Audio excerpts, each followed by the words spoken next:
Gans, pays de l'Illac, Missamonios. Il fallut 2 semaines à Kémia pour rejoindre Gans. C'était une cité côtière, construite en éventail autour du phare, d'où partaient et aboutissaient toutes les rues, les principales échoppes donnant sur le port, le tout imprégné d'une forte odeur de poisson, le lieu idéal où trouver un pirate. À peine arrivée, elle se mit en quête de celui que Hook lui avait dit de trouver. Elle avait bien repéré le bateau, l'Oribus, mais il était amarré trop loin du quai pour qu'elle puisse y grimper. D'ailleurs, il paraissait désert. Elle enquêta donc auprès des passants et des matelots en permission. Comme elle n'avait retenu que le début du prénom, sa recherche fut laborieuse, mais un commerçant complaisant finit par lui indiquer une taverne. C'était une maison à colombage, haute d'1 étage, le sol plus bas que le niveau de la rue. Il fallait descendre 4 marches pour y entrer. À l'intérieur, un plafond bas, des boiseries sombres et l'air vicié par la cheminée dont refluait une partie de la fumée. Des effluves de bière et de tabac se mêlaient à de fortes essences de musc. Les clients se répartissaient autour de tables disposées dans des alcôves et près de l'âtre, un groupe de ménestrels donnait le ton avec quelques chants de marins.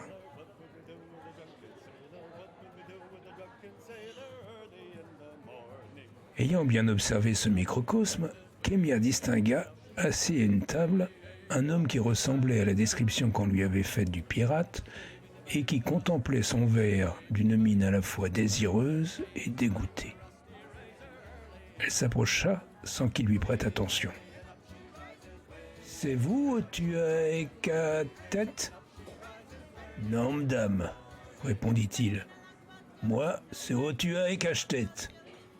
Le crabe que vous cherchez doit me ressembler à ceci près qu'il a un nom à baiser comme un taco dans la vase. » Il releva la tête et ajouta « Mais vous pouvez m'appeler Otu. C'est pourquoi ?» L'imaginaire que Kémia avait des pirates s'envola à la seconde où il la regarda. C'était un type plutôt maigrelet, une outre pleine d'alcool qui buvait du rhum comme un nouveau-né tête le sein de sa mère. Lorsque son navire était à quai, la taverne lui servait d'abri, un lieu approprié pour mener ses affaires. Hideux avec ça, il était coiffé d'un tricorne déformé qui cachait mal des cheveux gras et il avait le visage si blanc qu'on voyait à travers sa peau le bleu de ses veines. Il portait un manteau de cuir d'un rouge passé, des cuissardes déformées et une épée rouillée. « J'ai besoin que vous m'emmeniez quelque part. »« Désolé, princesse, je ne fais pas dans le transport d'êtres humains, pas ma pratique. »« Je paierai ?» À le voir s'enfoncer sur sa chaise, bras croisés sur son bide, elle comprit qu'il allait réclamer le prix fort. « Et pour aller où ?»« Vous devez me mener... »« Devez ?» répéta l'homme en la coupant. « C'est un ordre, ça !»« Me mener à Azir, » termina-t-elle en élevant la voix, agacée d'avoir été interrompue. Il resta quoi? Figé, glacé. Autour d'eux, tout le monde se tut. « À Mauric !» dit le pirate suffisamment fort. « C'est bien ce que vous avez dit. C'est loin, ça, dites donc. »« Qu'est-ce que vous faites ?» Il rapprocha sa chaise, la saisit par le bras, la força à s'asseoir, et après avoir vérifié que personne ne les écoutait, il murmura sur un ton de sermon « Il est des noms qu'on évite de prononcer à haute voix en public. Qui vous a dit de me trouver ?»« Il se nomme Hook ?»« Oui, bah ça je m'en doutais, Ardelé. Et ce nom aussi fait partie des mieux volétaires. »« Des mieux volétaires ?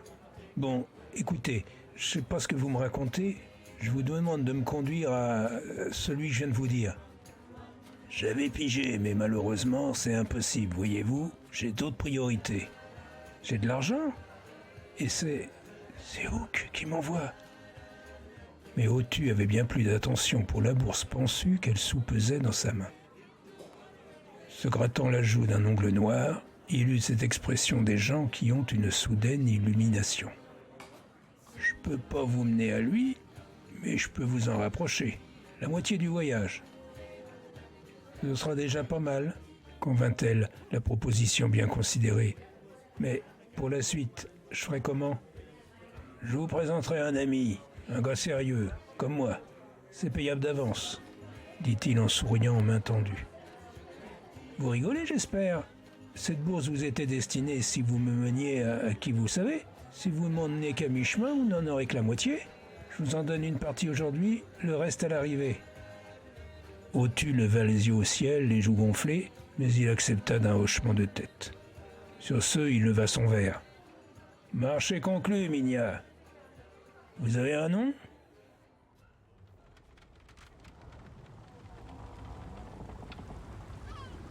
Le continent était scindé par ce que les Sardaméniens appelaient la passe, une mer qui coupait le pays en deux. Pour passer à pied, il fallait contourner par le nord, en traversant des terres hostiles. La marine était donc le moyen le plus sûr et le plus rapide pour relier l'ouest et l'est. Ils embarquèrent le lendemain. L'oribus, qui s'était rapproché du quai, était doté de 3 mâts sur lesquels s'activaient des matelots. Il possédait 2 châteaux, celui de l'arrière abritait la cabine du capitaine. À la proue, une figure sculptée représentait une sirène portant au bout de l'un de ses bras tendus une torche et de l'autre un trident. Sur le pont supérieur de chaque côté s'étalaient plusieurs canons. Il y avait sur ce pont 3 écoutilles qui permettaient de descendre dans les entrailles du navire. Par celle de l'avant, on accédait à la cuisine, au parc à bestiaux, presque à fond de cale, et sous la ligne de flottaison, au couchage des matelots. La deuxième écoutille menait au pont des batteries, là où se trouvait la seconde bordée de canons. Enfin, la dernière permettait de gagner la Sainte-Barbe, où l'on entreposait la poudre, ainsi que la cambuse où étaient stockés les vivres. Au-dessous, diverses cales où l'on chargeait les cargaisons.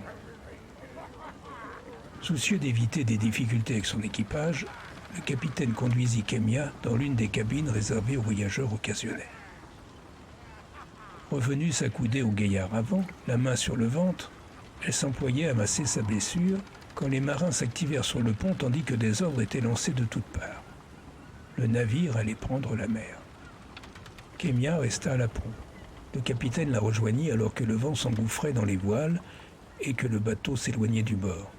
« Belle journée pour s'envoler !» dit-il en appréciant la vaste étendue bleue qui s'offrait à leur regard. « S'envoler ?» s'étonna Kemia. « J'ignorais que c'était un terme de marine. »« Oh, je vois !» s'exclama le pirate. « Vous n'avez jamais pris la mer ?»« Si, mais je n'avais jamais entendu cette Putain !» Elle se rendit compte sous l'hilarité du pirate que le navire s'élevait au-dessus de l'eau. « Comment vous faites ça ?» s'écria-t-elle. « La volarie ?» répondit Otu. « Ah bah oui, suis-je bête ?